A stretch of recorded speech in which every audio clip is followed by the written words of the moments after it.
Good afternoon and good to meet you on a rainy day. See, when it rains, we sit at home and start reflecting on a few things. That's the time for us because we can't go out. So there is one issue which let's discuss today.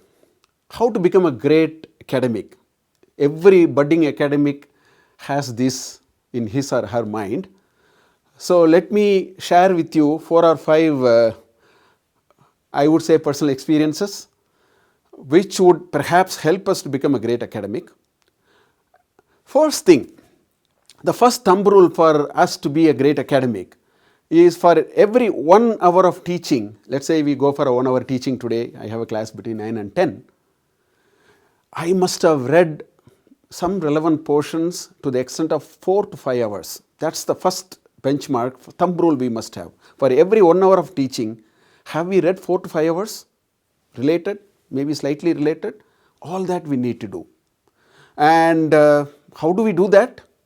I think we may have a textbook, we may have a case, we may have some other sort of papers and so on. The more we consult different books, the greater is the success of our class, because it gives a certain kind of a confidence. You know, it's no point in reading just a book on operations management if you are going to teach operations management. Look at some 10, 12 books. Look at some practice. Look at some papers which talks about certain issues of operations management. So that's how I think we need to spend 4 to 5 hours for every 1 hour of teaching that we do.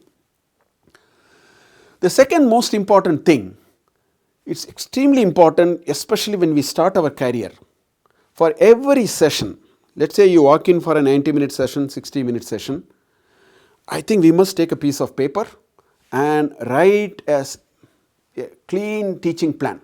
For every session, we must have a session by session teaching plan. That would help. And that's very important. The third thing, as soon as we came out of the class, the first thing we must do is we should take that paper, take a pencil, maybe a pen, and write alongside what worked and what didn't work. For example, there is a certain topic we might have thought we'll spend about 10 minutes, we ended up spending 20 minutes. Or there's a topic which we wanted to spend half an hour, we ended up spending only 10 minutes. It's very important to record all these because it will tell us what we thought about a certain topic, a certain subject, the mood of the class, all that will beautifully come into that piece of paper. That's the other thing that we need to do. And the last thing that we need to do, and this is very important, let me tell you. A good teacher will be able to anticipate as many situations that are likely to face. It's not just about a set of topics. Just to give you an example, let's say we talk about capacity planning or we are talking about a brand campaign or something.